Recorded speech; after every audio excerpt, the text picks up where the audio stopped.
Hello friends, in the previous lecture we have studied the introductory part of theodolite surveying. In that we have studied regarding classification of theodolites, then different uses of theodolites and different components of theodolite. In this lecture we are going to study the important parts of theodolite, important definitions related to theodolite surveying and different axes of theodolite. So starting with first part, that is leveling head. Leveling head consists of upper tri-batch and lower tri-batch. Upper tri-batch has 3 arms. Each arm carries a leveling screw or foot screw for leveling the theodolite. Lower tri-batch has got a circular hole through which a plumb bob may be suspended for centering.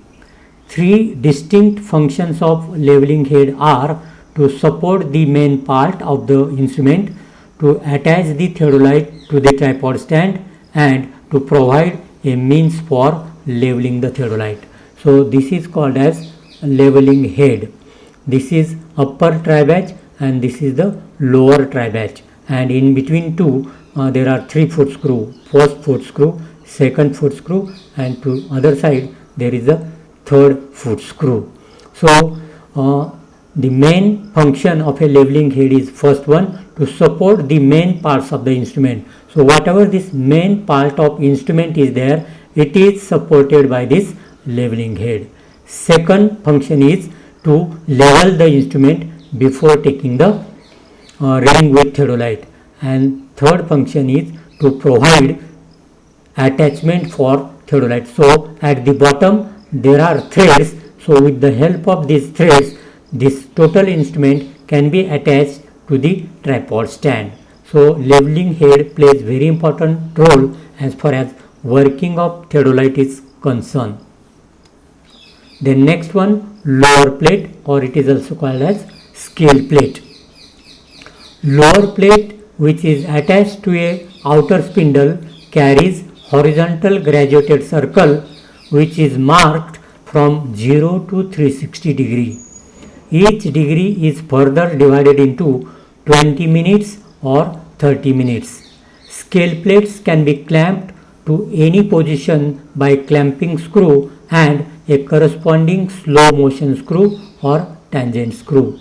When the lower plate is tightened, the lower plate is fixed to the upper tri-batch of the leveling head. The size of the theodolite is determined by the size of the diameter of the lower plate. So see, this is the lower plate. So depending upon the diameter of this lower plate, we can say that the theodolite is of medium size, theodolite is of smaller size, or theodolite is of larger size. So this screw is called as lower plate clamping screw, and to other side there is a lower plate slow motion screw or lower plate tangent screw is there.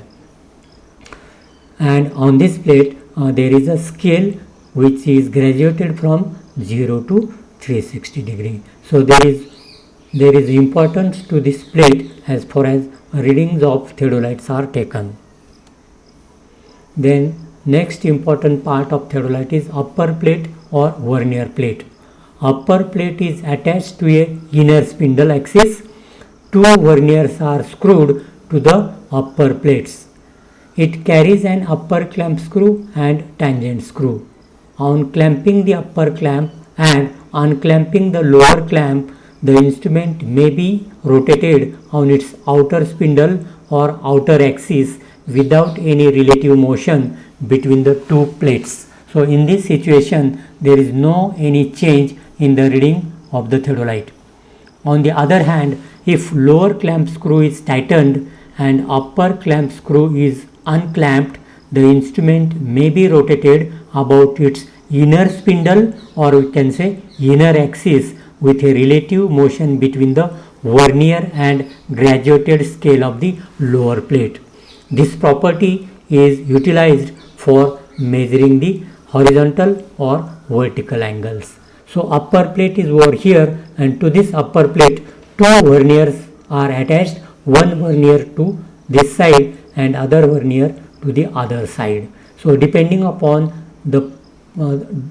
upon which clamps are clamped or unclamped, there is a motion of the theodolite either about inner axis or outer axis. When the theodolite rotates about inner axis, then there is a change in the reading, and this particular property is used for taking the different readings.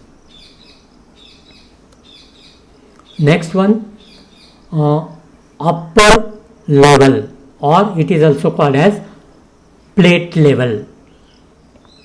So upper plate carries two plates levels placed at right angles to each other. One of the plate bubble is kept parallel to the horizontal axis, or it is also called as Turnian axis. Other of the plate bubble is kept